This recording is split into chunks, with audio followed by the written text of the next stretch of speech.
Saya Reza Gunawan, biasanya dipanggil Reza. Praktisi kesehatan holistik adalah nama dari profesi saya gitu. Tapi sebenarnya nama praktisi kesehatan holistik itu titel yang saya pilih karena saya mempelajari beberapa jenis penyembuhan alamiah yang memang bisa dipakai untuk memelihara dan menyembuhkan kesehatan kita baik secara lahir maupun secara batin. Jadi karena ada banyak jenis penyembuhan alami di luar sana dan saya mempraktikkan beberapa di antaranya, jadi saya memilih nama praktisi kesehatan holistik. Holistik itu artinya lahir batin secara menyeluruh dan utuh. Approach saya di dalam penyembuhan itu tiga sebenarnya. Yang pertama adalah holistik, artinya ketika kita melihat seorang klien atau pasien atau seseorang lah secara individual, maka dia harus dilihat secara lengkap dari aspek fisik, mental, emosional, spiritual, sosial.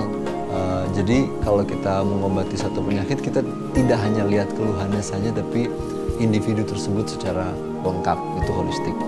Yang kedua, alami. Alami artinya intervensi yang kita lakukan sebagai bentuk tindakan pengobatan itu sedekat mungkin dengan alam, yang artinya dia akan berjalan seiringan dengan bagaimana tubuh dan batin kita memang secara alam didesain ya. Kedua, secara alam artinya dia punya efek samping yang minimal gitu. Dan ketiga, secara alam artinya dia mengajak kita untuk mendengarkan kembali ritme alamiah yang ada di dalam diri kita. Dan itulah jalan penyembuhan yang paling mudah, yang paling murni.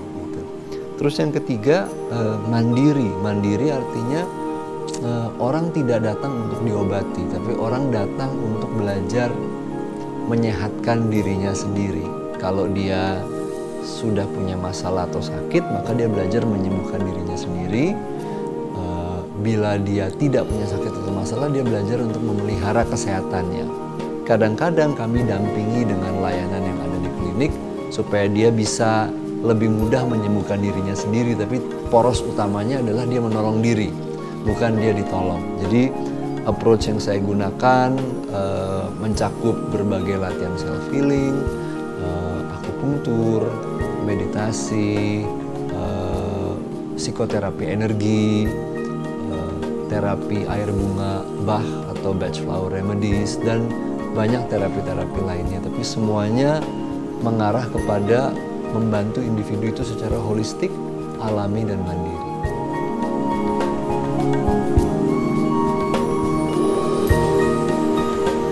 Saya tentunya bukan praktisi kesehatan jiwa atau medis dalam penjelasan konvensional.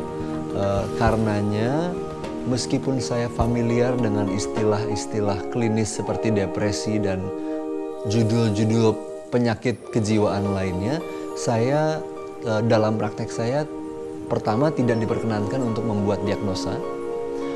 Kedua, juga tidak perlu menggunakan diagnosa sebagaimana kita kenal di dalam pendekatan klinis barat. Jadi perspektif dalam penyembuhan holistik itu individu dilihat sebagai individu, bukan individu ini punya label penyakit apa gitu. Kami melihat bahwa individu itu terdiri daripada badan, kemudian batin termasuk batin sadar maupun bawah sadar. Kemudian kami melihat bahwa dia juga punya sistem komunikasi elektromagnetik yang namanya sistem energi. Mungkin kita pernah dengar familiar dengan istilah meridian atau chakra atau aura sebagaimana yang dipelajari dalam berbagai teknik penyembuhan alamiah. Dan manusia ini terdiri dari kesatuan tiga hal ini, tubuh, batin, dan energinya. Nah, tubuh dan batin dan energinya ini dia harusnya senantiasa berada dalam keadaan harmonis, berada dalam keadaan seimbang. Ketika keseimbangannya berubah, maka terjadi satu ketidakharmonisan di dalam sistem. Dan ketidakharmonisan ini kemudian bisa memproduksi berbagai gangguan. Salah satu gangguan yang bisa terjadi yang kita kenal umum adalah penyakit fisik. Tetapi gangguan umum yang juga sering terjadi adalah keluhan mental dan emosional. seseorang bisa kemudian merasa murung, sedih, kehilangan semangat hidup, lesu, tidak punya gairah, sulit konsentrasi, bahkan mungkin punya gangguan mental lainnya seperti gangguan panik, khawatir yang berlebihan dan sebagainya. Dalam kacamata penyembuhan holistik, kami tidak mengklasifikasikan ini dalam kategori penyakit kejiwaan yang berbeda, tetapi melihatnya sebagai bentuk dari terganggunya keharmonisan sistem. Jadi dalam pendekatannya kami tidak berusaha untuk mengobati penyakit. Apakah itu penyakit fisik, apakah itu penyakit batin.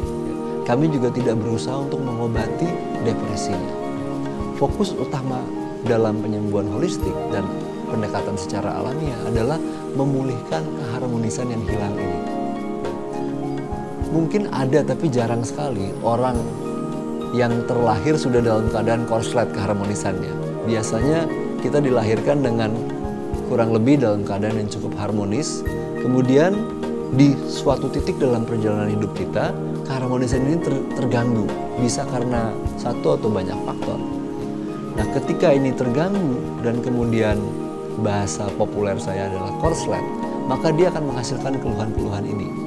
Nah, umumnya jadi saya tidak menggunakan kata depresi di dalam definisi klinis, di mana seseorang harus memiliki gejala tertentu selama sekian bulan berturut-turut. Bila mana seorang klien atau pasien datang sudah didiagnosa depresi oleh psikolog atau psikiater atau dokternya, saya terima itu sebagai catatan pinggir di dalam memberikan terapi. Tetapi saya tidak mendasari terapi berdasarkan, oh mari kita obati depresinya. Tapi mari kita pulihkan kenapa keharmonisan di dalam diri seorang individual bisa hilang. Dan pemulihan tersebut bisa meliputi intervensi yang sifatnya perbaikan fisik, misalnya nutrisi, olahraga, istirahat. Itu bisa meliputi perbaikan kondisi kebiasaan hidup, bisa meliputi perbaikan kondisi batin atau mental emosional, dan bisa juga melibatkan perbaikan kondisi sistem elektromagnetik tubuhnya. Jadi kita harus lihat per individu. Salah satu yang saya hindari di dalam melakukan terapi, terutama pada pasien depresi, adalah saya tidak ingin mereka menjadikan depresi itu sebagai sebuah momok. Hanya karena mereka sudah punya label itu, mungkin dari keluarganya, mungkin dari psikolognya. Tapi kadang-kadang sebenarnya judul diagnosa tersebut berguna buat pemberi terapinya. Tapi bagi yang punya masalah, kadang-kadang itu bisa jadi momok yang terlalu besar atau tidak sengaja dibesar-besarkan, sehingga akhirnya dia jadi terperangkap di dalam judul diagnosa tersebut. Jadi itu sebabnya kalau dalam pendekatan penyembuhan holistik, kami tidak membiarkan pasien terlalu berkutat dengan judul diagnosanya. Kalau dia merasa murung, ya kita sebut Anda merasa murung. Kalau dia merasa lesu atau tidak punya gairah hidup, ya kita sebut Anda merasa lesu dan tidak punya gairah hidup. Kalau dia merasa down, ya kita sebut dia merasa down. Kalau dia merasa kecewa, kita sebut kecewa. Kita tidak merasa dalam penyembuhan holistik harus ada judul yang memayungi simptom atau gejala-gejala tersebut yang kemudian bisa menjadi objek momok tersendiri di dalam pikirannya, yang kemudian menjadi beban tambahan atau menjadi penjara tak kentara gitu.